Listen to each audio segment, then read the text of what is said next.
I like to play a game with my wife when we're in public where I try to think of something that I can yell to her that will make people think that she is crazy. And we were at the supermarket and I was by the shopping cart and she was maybe 15 feet away from me and I yelled to her, you know what? I am gonna get toilet paper. I don't think it's a waste. You'd see everybody look at her like she's some crazy toilet paper vegan. We were in Paris a few months ago in France with some friends, and I was walking down the street and I bumped into somebody and I forgot how to say excuse me in French, and I said excuse me in English, but with a French accent. I went, excuse me? And then we both looked at me like, what? That doesn't make any sense. And I panicked and went, bonjour, and ran away. I was in a cafe and I saw a 6-year-old wearing a fedora. And you always think to yourself that when you see abuse, you would know what to do. You can't call the police and be like, there's a 6-year-old, I think he's being raised to be an insufferable jazz guitarist. I tweeted like a link to an article about like gun safety, like from like the Washington Post or something very sort of like neutral and mild. And some guy wrote back, stick to making burger jokes, mate. and then he wrote, ignorance is far deadlier than a bullet. Yeah. Oh. You know, I think it really depends on the specific ignorance. Like, if you don't know who the Prime Minister of Canada is, you know, that's bad, but that's not dangerous. But if you think that every backpack is a parachute,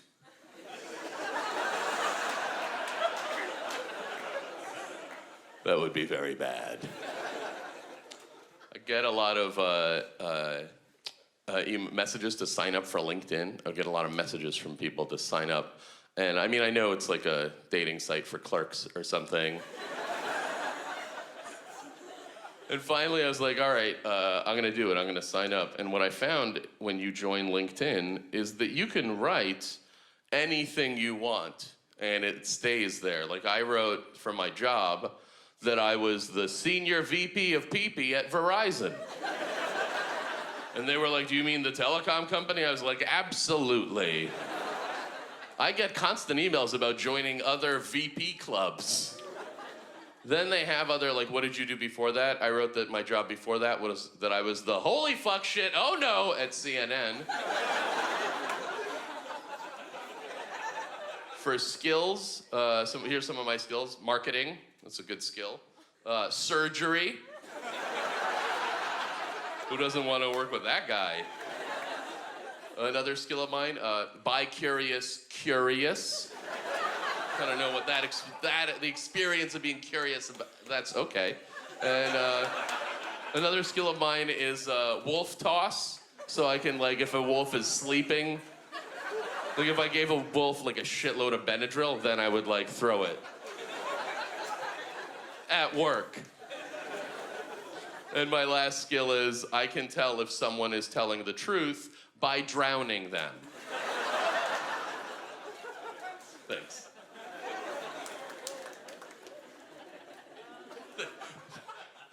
Thank you for the 2 claps. I signed up for a Christian mingle, even though I'm Jewish and married. The ads are very convincing.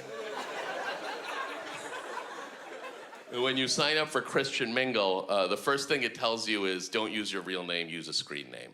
And I was like, all right, I'm Princess Thunderballs. And within 20 minutes, I'm locked out of the account. They're like, you can't, you're clearly not here for love.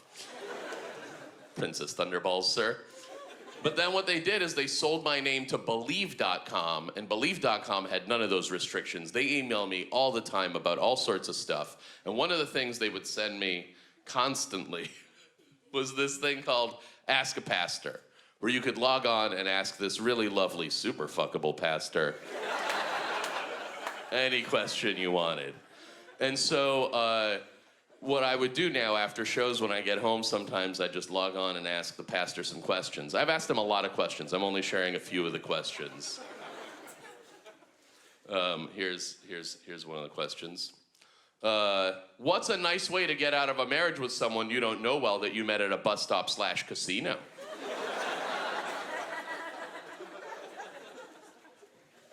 My wife is always gossiping about this and that, and it drives me crazy. Is it okay to start having sex with men as long as they can keep a secret?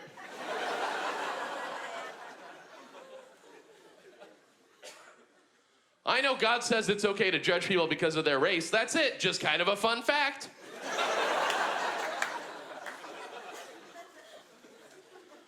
Why am I not allowed to use the bathroom at my friend Max's house?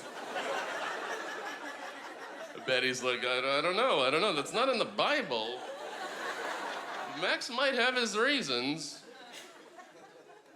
I have been listening to jazz. Am I still a virgin?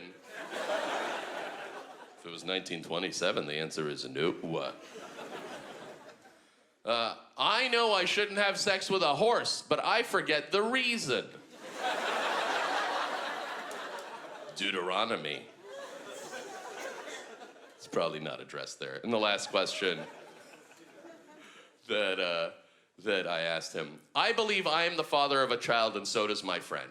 What's a good way to resolve this? He suggested that we cut the baby in half, but I think a paternity test makes more sense. I don't just want part of a dead baby like some other parents.